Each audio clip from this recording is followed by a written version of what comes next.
Throughout Skeleton Crew, I saw the same questions pop up over and over. Today I'm answering all of them in one video, so here are the 15 most frequently asked questions I got answered. When exactly does Skeleton Crew take place? We know it's part of the Mandoverse series of shows, which have all taken place around the year 9 ABY. That's 9 years after A New Hope in the Battle of Yavin, or 5 years after Return of the Jedi and the Battle of Endor. To get more specific, I would assume it takes place after Ahsoka and The Mandalorian Season 3 and everything else that came before. These things tend to be released in chronological order. Was Aton named for AT-ATs from The Empire Strikes Back? Creators and writers of the series John Watts and Chris Ford both answered that question directly and said no, at least not intentionally. They joked that maybe it was a subconscious thing from their childhood that creeped in, back when there were serious and heated arguments over whether or not all-terrain armored transports wwere called AT-ATs or AT-ATs. I'm an AT-AT man myself, but I couldn't care less if someone prefers AT-AT. Honestly, that sounds like in-universe slang that would make a lot of sense. But to answer the question, no, AT-ATN was not named as a reference to that debate. Is Neil an Ortolan? No, he is a new species called Mykian, not to be confused with another species called Mikians. Interviews surrounding Neil have suggested he was meant to be an Ortolan during the development of the series, but the character wound up evolving and needed arms, so Neil became a Max Rebo-inspired character rather than another Ortolan. What does all the Arabesh and Wim storybooks say? There appear to be 3 separate stories. The first is about a Jedi named Lena confronting a Sith. The Cave of Shadow was dark and ominous, but Lena was not afraid. She ignited her lightsaber, its blue glow lighting up the darkness, ready for what lay ahead. Suddenly, the Sith appeared before her, in dark robes and a red lightsaber. "You should not have come here," he hissed, his voice echoing through the cave. The second story is about a Jedi named Druin searching for a beast in a forest. I couldn't quite make out the name of the forest, so that might not be correct, but I did my best. Druin packed his bag with everything he might need and set off on his adventure. The Hadaka forest was beautiful, with tall trees and bright, colorful flowers. Druin felt the force flowing through everything around him. First, Druin came across the ruined hut of a woodchopper. The place had been abandoned, the axe left behind, cleft into the stump of an old tree. The vines of the forest had grown back and overwhelmed everything.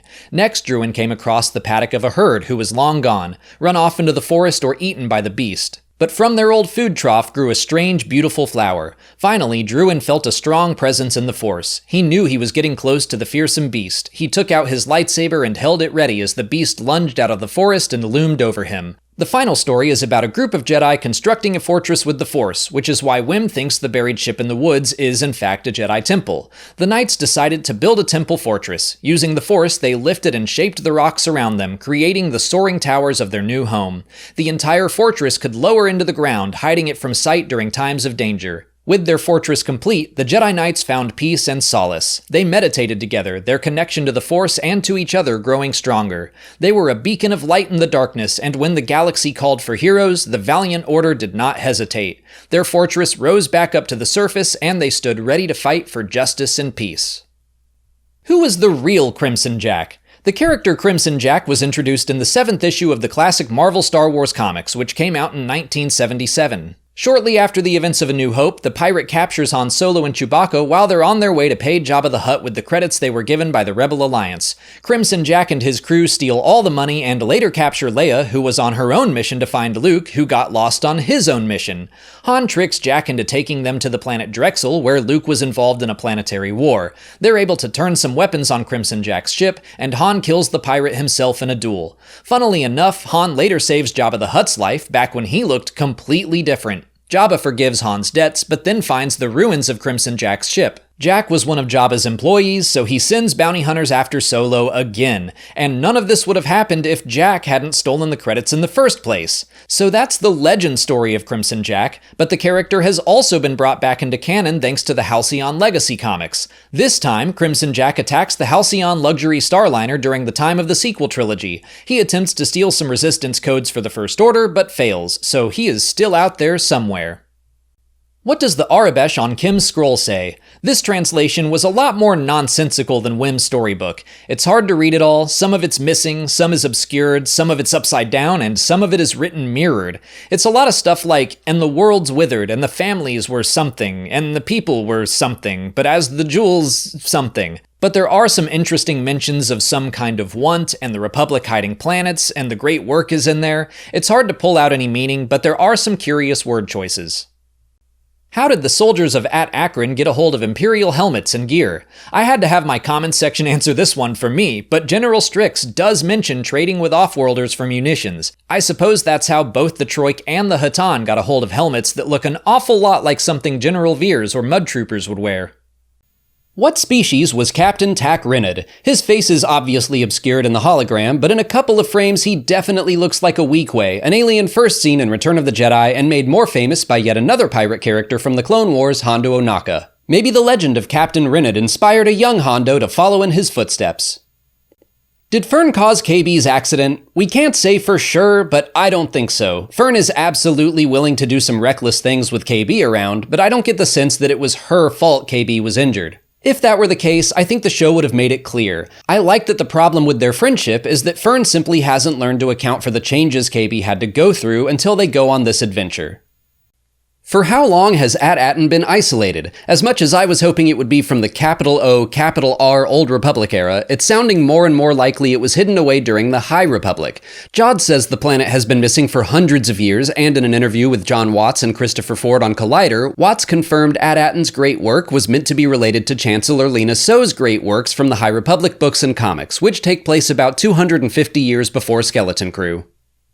Do we know the Jedi that saved Jod? No, we don't, but we do know some scenes with her were shot. Actor Yasmin Al-Masri posted some behind-the-scenes shots of her in a Jedi costume, saying she was in one cutscene for Skeleton Crew. I have to assume that she would have been playing the Jedi who helped Jod, so we know it would have been a new character and not a familiar face. John Watts and Christopher Ford confirmed the Jedi's death took place after the events of Revenge of the Sith, so she was likely hunted down by Inquisitors. I'm bummed for Al-Masri that she didn't get the chance to appear on screen, but I do understand why the scene was cut.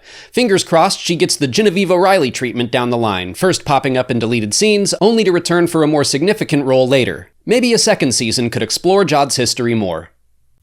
Why did the New Republic quickly help Aton fight off the pirates, but in The Mandalorian they refused to help Navarro? They didn't help Navarro because it wasn't part of the New Republic. Aton could technically still be considered part of their government, but more importantly, if they knew Aton's history and role as a mint, I think that's the key difference. If a ton of credits are on the line, you can bet that would encourage a bunch of politicians to approve intervening. Or we might simply be seeing the New Republic learning from the mistakes of The Mandalorian, and they're more vigilant against pirates now.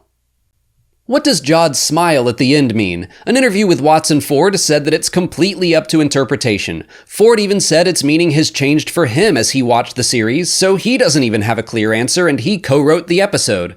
The writers want it to be up to us to put meaning on that smile for ourselves. My gut reaction was that he was impressed by the kids and their victory, even though it meant he lost. But that's not a definite answer. The smile means whatever you want it to mean right now. Was that the Tantive V4 at the end? Who was on that ship? I don't think it was the same ship. This one had blue markings where the Tantive V4 has red. As for who was on the ship, it could be Leia, maybe Mothma. Discovering a mint is a big deal, but they might not want to send the Chancellor there as pirates are being chased away. I assume it's just some random New Republic diplomat. Will there be a second season of Skeleton Crew? That's very up in the air right now, but I'm hopeful. We know viewership for the first 2 episodes weren't great, falling well below other Star Wars shows on Disney+, but Watts and Ford spoke with Entertainment Weekly and said viewership went up as the series continued. Its budget was about $136 million, which is a lot, but not as much as The Acolyte or Andor, for example, so it doesn't have as big of a hurdle to clear. Watts and Ford seemed optimistic and have ideas for the story to continue, but haven't had any discussions about it yet. They sound hopeful, so I'll hold on to some hope as well. But that brings us to the end of the most frequently asked questions I saw about Skeleton Crew. If you like this style of video, I've been working on doing them for all the movies as well, and you can see them at this playlist in the cards. If you haven't already, please like this video, subscribe to the channel, follow us on our socials, and consider checking out our Patreon page. As always, thanks for watching, and may the Force be with you.